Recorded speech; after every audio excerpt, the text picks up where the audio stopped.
Supreme court জানিয়েছেন যে এসআইআরটা বৈধ। কেন? এসআইআর প্রক্রিয়াটা আইনি আছে। এই এসআইআর প্রক্রিয়ার সঙ্গে বা ভোটার লিস্টের নাম ওঠানোর সঙ্গে নাগরিকত্বের কোনো সম্পর্ক নেই। অতএব কেউ যেন মনে না করে যে এসআইআর এর নাম নেই বলে সে বেনাগরিক হয়ে গেল এবং তার সমস্ত নাগরিক অধিকার চলে যাবে।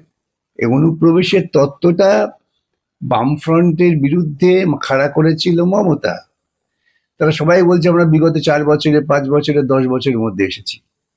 বাম আমলে এসেছে এমন করে এখনো পাওয়া যায়নি। যিনি প্রশান্তকে ধরিয়ে দিয়েছেন তাকে এখন তার জীবনের নিরাপত্তা নিয়ে ভাবতে হচ্ছে। আর প্রশান্তের মতো অত বড় একটা সমাজ বিরোধী বলবো আমি, তিনি মহা আনন্দে ঘুরে বেড়াচ্ছেন। তাকে আদর যত্ন করে জেলে নিয়ে যাওয়া হচ্ছে, পরের দিন বিরিয়ানি খাইয়ে ছেড়ে দেওয়া হচ্ছে। এই তো হচ্ছে পরিস্থিতি। মমতার জমানায় সাদা খাতা দিয়ে তিনি ভিডিও হয়েছেন, আরো কিছু ভিডিও আছে হয়তো।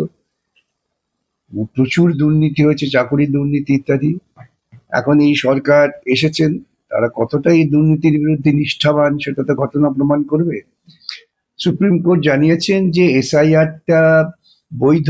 কেন? এসআইআর প্রক্রিয়াটা আইনি আছে। কিন্তু এসআইআর নিয়ে মানুষের মনের মধ্যে যে একটা শঙ্কা ছিল যে এসআইআর হলে পরে ভোটার লিস্টের নাম না থাকলে তাদের নাগরিকত্ব চলে যাবে, সুপ্রিম কোর্ট সেটা পরিষ্কার করে দিয়েছেন যে এই এসআইআর প্রক্রিয়ার সঙ্গে বা ভোটার লিস্টের নাম ওঠানোর সঙ্গে নাগরিকত্বের কোনো সম্পর্ক নেই। অতএব কেউ যেন মনে না করে যে এসআইআর এর নাম নেই বলে সে বেনাগরিক হয়ে গেল এবং তার সমস্ত নাগরিক অধিকার চলে যাবে, সেটা পরিষ্কার করা হয়েছে। মমতার জমানায় সাদা খাতা দিয়ে তিনি ভিডিও হয়েছেন, আরো কিছু ভিডিও আছে হয়তো। প্রচুর দুর্নীতি হয়েছে, চাকুরি দুর্নীতি ইত্যাদি। এখন এই সরকার এসেছেন, তারা কতটা এই দুর্নীতির বিরুদ্ধে নিষ্ঠাবান সেটা তো ঘটনা প্রমাণ করবে। যে তৃণমূলের অধিকাংশই, ব্যতিক্রমী 2-4 জন ছাড়া, তারা রাজনীতি করেছেন প্রশাসনকে ব্যবহার করে দুর্নীতি করার জন্য, যেটা খুব সাফল্যের সঙ্গে তারা করেছেন গত 15 বছর ধরে। যিনি প্রশান্তকে ধরিয়ে দিয়েছেন তাকে এখন তার জীবনের নিরাপত্তা নিয়ে ভাবতে হচ্ছে। আর প্রশান্তের মতো অত বড় একটা সমাজ বিরোধী বলবো আমি, তিনি মহা আনন্দে ঘুরে বেড়াচ্ছেন। তাকে আদর যত্ন করে জেলে নিয়ে যাওয়া হচ্ছে, পরের দিন বিরিয়ানি খাইয়ে ছেড়ে দেওয়া হচ্ছে। এই তো হচ্ছে পরিস্থিতি। তিনি হাত জোর করে মুখ্যমন্ত্রী শুভেন্দু অধিকারীর কাছে প্রাণ ভিক্ষা চাইছেন।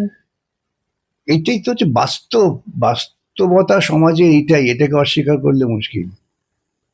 এখানে যারাই সৎভাবে জীবনযাপন করার চেষ্টা করবে তাদের উপরে আক্রমণ হবে, আর যারা এই অসৎ কাজকর্মকে নিয়ে বেঁচে থাকবে তাদেরই লালন পালন করা। উল্টো দিকে আমরা দেখতে পাচ্ছি যে রক্ষা কবচ তুলে নেওয়া হচ্ছে জাহাঙ্গীর খানের। আজকে অনুব্রত নিরাপত্তারক্ষী সেটাও কিন্তু তুলে নেওয়া হচ্ছে। কি বলবেন, কিসের এই ছিল রক্ষা কবচ? এটাই মূল প্রশ্ন, রক্ষা কবচটা কিসের জন্য? রক্ষা কবচ ওদের ছিল কেন? ওরা যে ধরনের দুর্নীতি এবং গুন্ডাবাজি করেছে, মানুষের রোষের হাত থেকে বাঁচবার জন্য রক্ষা কবচ। রক্ষা কবচের দরকারটা কি? সরকারি পয়সা, এতে জনগণের করের টাকা দিয়ে লাগে তো রক্ষা কবচ। কিসের রক্ষা কবচ? তুলে নিয়ে ভালো হয়েছে।